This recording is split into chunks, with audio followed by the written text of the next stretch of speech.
discover wonders, confront horrors, beautiful new worlds,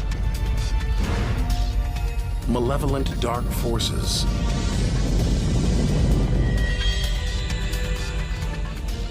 the beginning of time, the moment of creation. Would we have the courage to see it through? Or would we run for home? There's only one way to find out.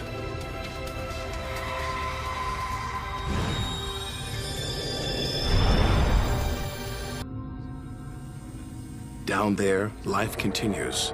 The traffic is awful, stocks go on trading, and Star Trek is still showing.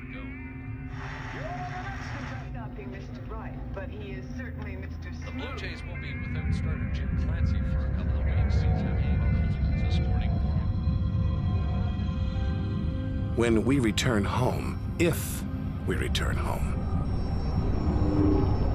will it be the same? Will we be the same?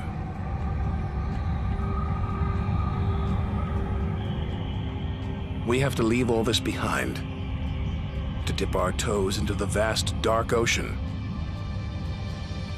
on to the moon.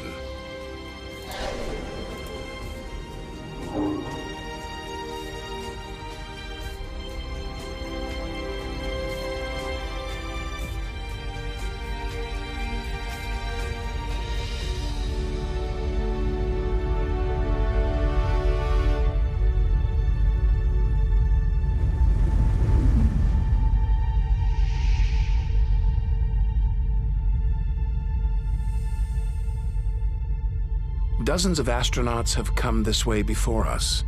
12 walked on the moon itself. Just 250,000 miles from home. 3 days by spacecraft.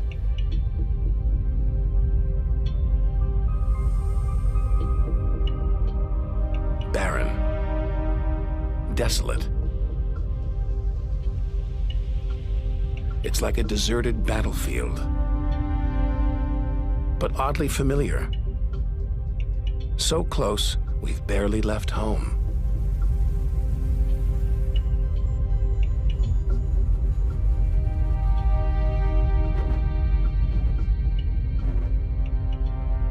Neil Armstrong's first footprints.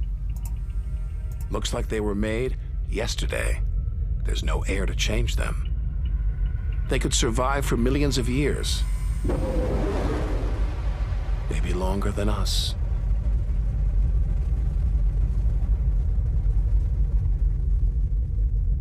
Our time is limited. We need to take our own giant leap.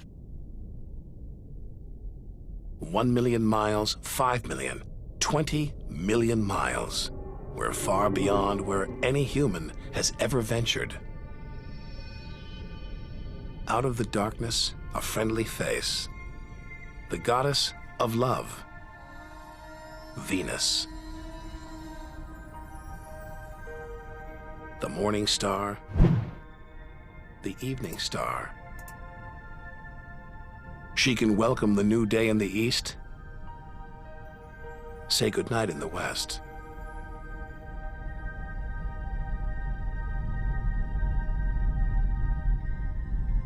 A sister to our planet, she's about the same size and gravity as Earth. We should be safe here.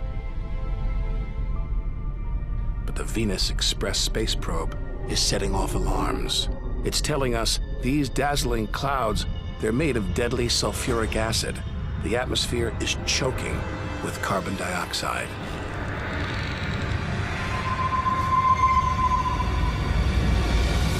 Never expected this. Venus is one angry goddess.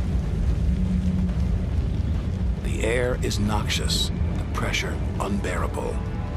And it's hot, approaching 900 degrees. Stick around and we'd be corroded, suffocated, crushed and baked.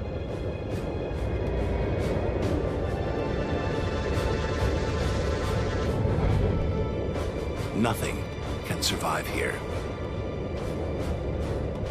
Not even this Soviet robotic probe.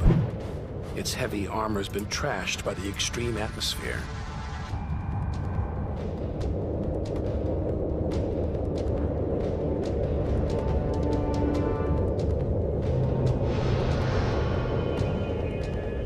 So lovely from Earth. Up close, this goddess is hideous.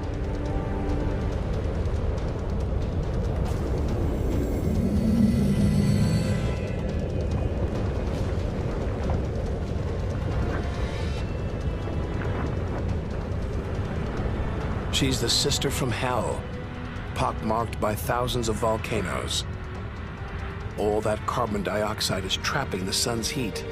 Venus is burning up. It's global warming gone wild. Before it took hold, maybe Venus was beautiful, calm, more like her sister planet Earth. So this could be Earth's future. Where are the twinkling stars? The beautiful spheres gliding through space? Maybe we shouldn't be out here. Maybe we should turn back. But there's something about the sun, something hypnotic, like the Medusa, too terrible to look at, too powerful to resist. Luring us onwards, on, like a moth to a flame. Wait, there's something else, obscured by the sun. It must be Mercury. Get too close to the sun, this is what happens. Temperatures swing wildly here. At night, it's minus 275 degrees. Come midday, it's 800 plus. Burnt, then frozen.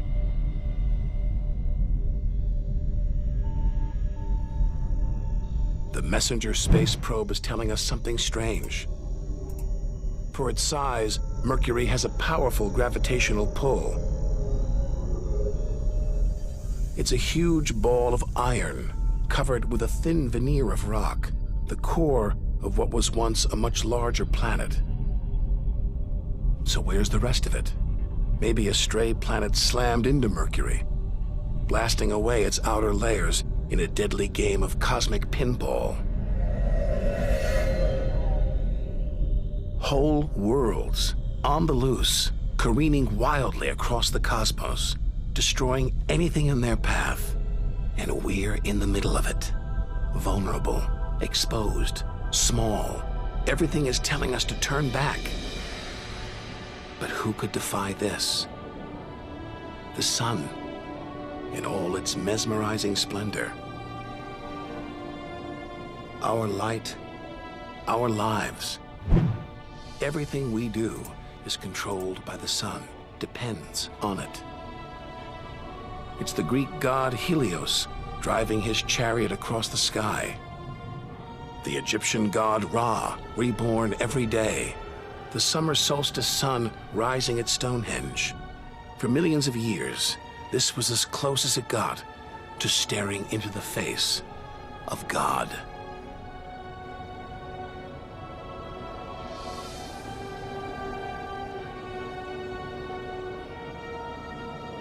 It's so far away. If it burned out, we wouldn't know about it for 8 minutes. It's so big, you could fit 1 million Earths inside it.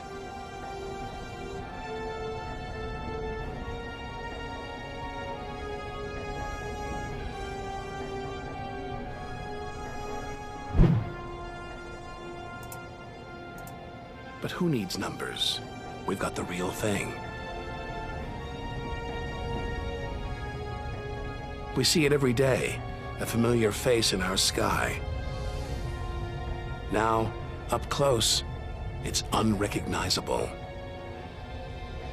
A turbulent sea of incandescent gas. The thermometer pushes 10,000 degrees. Can't imagine how hot the core is. Could be tens of millions of degrees.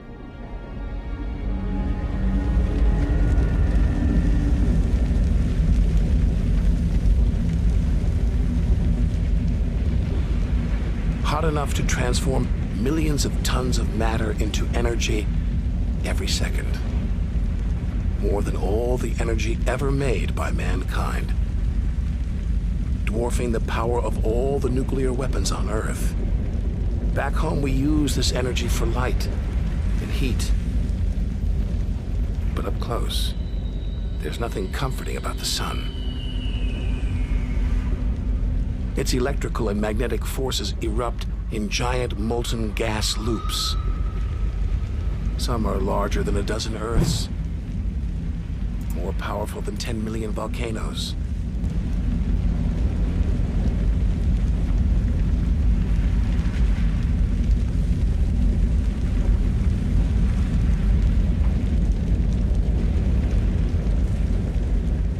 And when they burst through, they expose cooler layers below,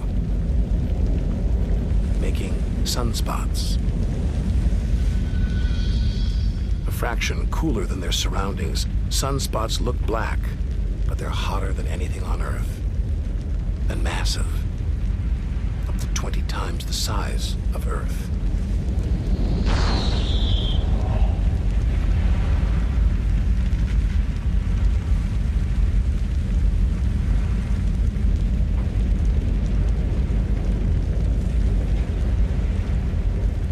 But one day, all this will stop. The sun's fuel will be spent.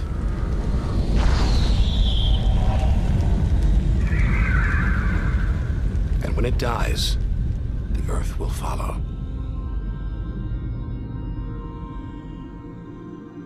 This God creates life, destroys it, and demands we keep our distance.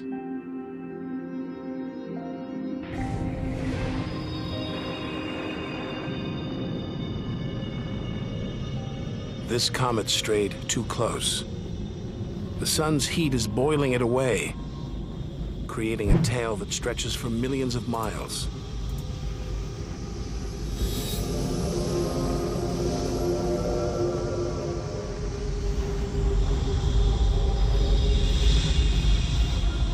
It's freezing it here. There's no doubt where this comet's from, the icy wastes of deep space. But all this steam, geysers and dust, it's the sun again, melting the comet's frozen heart. Strange, a kind of vast, dirty snowball covered in grimy tar. Tiny grains of what looks like organic material preserved on ice since who knows when. Maybe even the beginning of the solar system. Say a comet like this crashed into the young Earth billions of years ago. Maybe it delivered organic material and water, the raw ingredients of life. It may even have sown the seeds of life on Earth that evolved into you and me.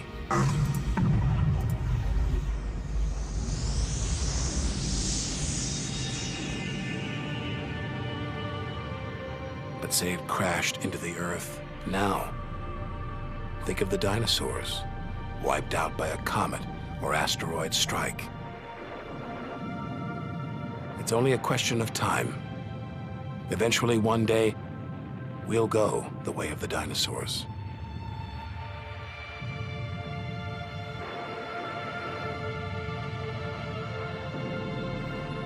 If life on Earth was wiped out, we'd be stuck out here, homeless, adrift in a hostile universe. We need to find another home. Among the millions, billions of planets, there must be one that's not too hot, not too cold, with air, sunlight, water. Where, like Goldilocks, we could comfortably live.